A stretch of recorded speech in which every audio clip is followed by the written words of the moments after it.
Após, ofegantes, ficamos deitadas naquela simples cama, feita com palhas, onde havíamos estendido nossas toalhas.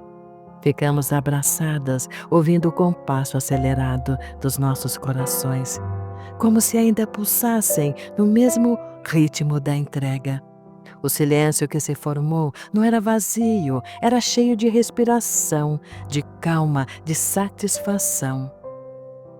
Foi a primeira vez, disse ela com a voz trêmula, rompendo a quietude.